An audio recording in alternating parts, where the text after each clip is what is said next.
Vamos começar com essa do semeador? A gente pode perceber que essa parábola ela vem resumida em Lucas. Vai dizer que uma multidão vai ter com ele. Isso aqui é parte da narrativa de lá de Marcos e também da narrativa de Mateus. Ele vai falar do orlos, que é a palavra multidão, uma grande multidão. Isso aqui é narrativo. E diz que vem de todas as cidades. Detalhe, lá em Mateus, as pessoas saem daquela pequenininha cidade de Cafarnaum e vai para a beira do mar. Se você observar, tanto em Mateus quanto em Marcos, as pessoas não vêm das cidades. Elas vêm de uma cidade, que é provavelmente Cafarnaum, e elas vão para a beira-mar ouvir Jesus. Jesus fica até num barquinho, porque a multidão está pressionando ele. Aqui, Lucas redimensiona e fala que elas vêm de todas as cidades. Porque quem vai ler o Evangelho de Lucas é gente de várias cidades e que vai ser transformado por essa parábola. Ele não está mudando, ele não está distorcendo a narrativa, ele está colocando uma outra moldura para que a pessoa que está lendo essa parábola ou ouvindo entenda que é para ele essa parábola, não é para aquele povo que vivia na Palestina, é para você que está ouvindo aqui agora. Isso é como um pregador que atualiza a mensagem para que a pessoa entenda que a mensagem é para ele. Uma mensagem que foi dita para um outro grupo. Isso aqui é uma manifestação da crença na inspiração. Eles acreditam que esse texto é tão inspirado que ele serve não só para os seus ouvintes originais, mas também serve para aqueles indivíduos que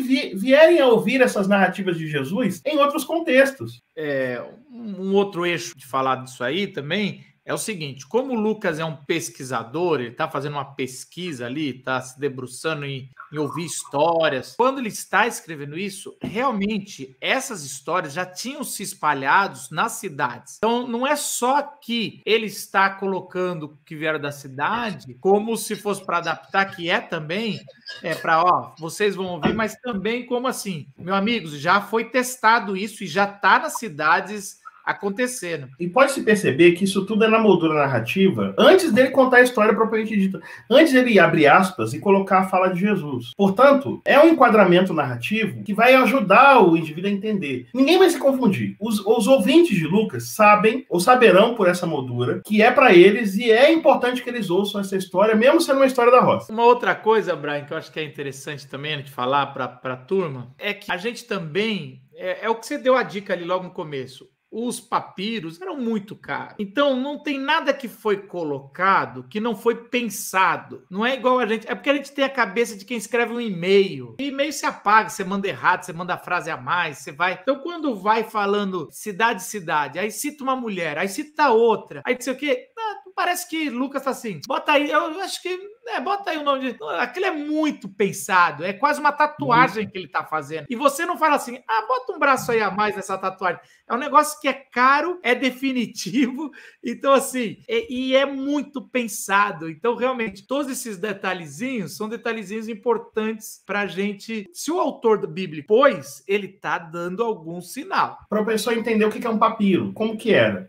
Se você observar aqui bem, isso aqui é Lucas, tá? Isso aqui é o Códice Vaticanus, tá? Esse Códice Vaticanus tem o texto que eu acabei de mostrar, de Lucas 8,4, tá aqui. Quando você vai lendo o texto em grego, a marca de que eles estão economizando espaço, coloca a letrinha menor. Cada letra dessa é mais coisa que você pode escrever e você vai economizar. Coloca texto, referência a figuras sagradas. Coloca com o que a gente chama de scripta sacra, que é a escrita sagrada, é a abreviatura dos nomes sagrados. Coloca a marca do dativo. O que é o dativo? O dativo ele tem uma marca que é o iota subscrito. É um iotazinho que vai de baixo porque ele não é pronunciado. Eles não colocam os iotas subscritos. Se você observar as palavras aí dativo, eu vou pegar uma aqui, Deixa eu pegar aqui um dativo. Eu achei aqui, kairó. Se você observar aqui, kairó, kairó, no tempo. Aqui eu tenho um iotazinho aqui. Teoricamente ele tinha que escrever um rho, um ômega, um iota do lado. Eles suprimem todos os iotas.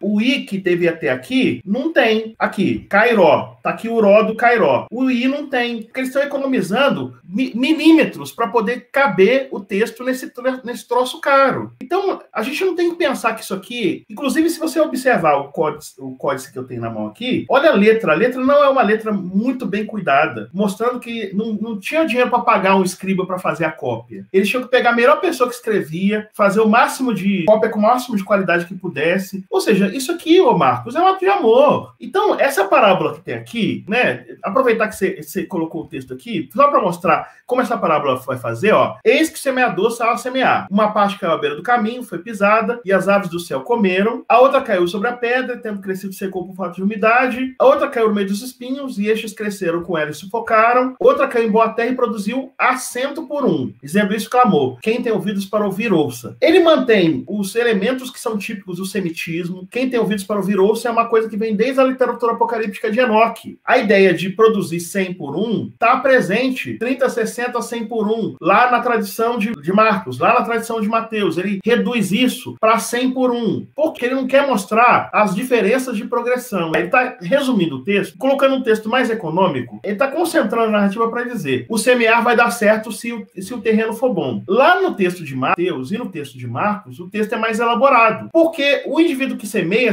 à beira do caminho. Ô Brian, é em Marcos que ele explica depois? É em Marcos e Mateus também, mas é Marcos o texto que dá base para a explicação. Olha aqui está a estrada romana, aqui está a terra dos outros, e aqui você tem uma faixa de terra entre a estrada e a terra dos outros. Semear à beira do caminho é semear à beira do Rhodos, que é a beira da estrada. Por que o indivíduo não vai preparar a terra? Porque a terra não é dele, é o pedaço de terra que há entre a estrada romana e a terra dos outros. O indivíduo não só não pode preparar a terra, como para construir a estrada, os romanos de tempos em tempos deixam depósitos de pedras para servirem para colocar para construir a estrada. Quando eles fazem a estrada, eles jogam às vezes sal, porque o sal esteriliza o terreno e não deixa crescer mato na estrada. E aqui você tem as pedras que ficaram no terreno. A estrada vai continuar sem crescer mato e vai crescer mato aqui nesses pedacinhos de terra. Quando o indivíduo joga a semente desesperado porque não tem terra para plantar, com os impostos romanos, os galileus especialmente foram perdendo suas terras por causa dos impostos que eles não tinham como pagar. Então eles tinham para sobreviver que plantar nesse espaço de terra entre a estrada e a terra dos outros, que geralmente eram de estrangeiros. Tanto é que nas parábolas de Jesus, o dono da terra é estrangeiro, ele manda um feitor e quem trabalha na terra são jornaleiros. Uma terra que antes era dos próprios galileus e agora é uma terra de estrangeiro. Nesse espaço de terra entre a estrada e a terra dos outros, o indivíduo joga a semente e a semente não vai conseguir pegar o leito onde tem mais umidade na terra ali. Por quê? Porque tem pedra depois de um dedo do chão. Ou então os espinhos vão sufocar. Ou então o passarinho vai comer. Só que é o seguinte, o indivíduo não tem alternativa. Ou ele planta nesse lugar, ou ele morre de fome. Há muito tempo eles estão sobrevivendo de plantar nesse espaço que é entre a estrada e a terra dos outros. E tá dando certo. Por quê? Porque Deus sempre garante, pela sua misericórdia e graça, que eles tenham que comer dando 30, 60 e 100 por 1. Jesus não está contando uma história inusitada, ele está contando a história da sobrevivência dos pobres da Palestina. Queria entender o que é 30, 60 e 100. O que tem a ver com uma semente, essa conta? Eles não jogam uma semente, porque lá está o verbo speiro, que é o verbo semear. Está no infinitivo speirem. Eles fazem o semear. Então eles pegam aquele saco de sementes que eles conseguiram armazenar e jogam aquele saco, e aquele saco dá 30. Então com 30 sacos, eles conseguem sobreviver. Com 30, eles conseguem sobreviver o ano inteiro e ainda guardar um pouquinho para plantar no ano seguinte. Mas só que eles estão plantando num lugar que é um lugar inapropriado. Eles não conseguem preparar o terreno, porque a terra não é deles. Eles não conseguem garantir que a semente fique intacta, mas ainda assim eles são sustentados por Deus. É Jesus dizendo que naquilo que já existia entre os galileus, já existia, não é uma coisa que Deus dará, já existia o sustento de plantar nesse lugar inóspito, nesse lugar improvável e serem sustentados, é Deus dizendo, Deus cuida. É a mesma coisa de dizer para olhar os pássaros, para olhar os lírios. Só que em Lucas, essa ambiência, essa complexidade da compreensão do campo, ela cede espaço para a mera compreensão. Isso não está em Lucas, isso está em Mateus, isso está em Marcos. Em Lucas, não. Em Lucas, ele só vai dizer do jogar semente, nem fala que é a beira do caminho, da semente que vai enfrentar suas dificuldades, do semear que vai enfrentar suas dificuldades, porque o verbo é speirem, e vai dizer que uma vai dar um semear que vai dar 100 por 1, e isso vai garantir. Então ele está pegando a memória do Machal, da parábola, que é uma parábola de textura semítica, que o homem do campo entende, e está realocando essa parábola como um discurso mais genérico sobre o Deus que sustenta, para explicar para quem não está muito afeito a esse mundo campesino, que a comida só chega porque Deus faz o milagre de multiplicar essa comida no solo. Isso é importante porque um dos temas fundamentais de Lucas é a fome. Lembremos que Lucas tem a viúva passando dificuldade que quer que julgue, o cara que no meio da noite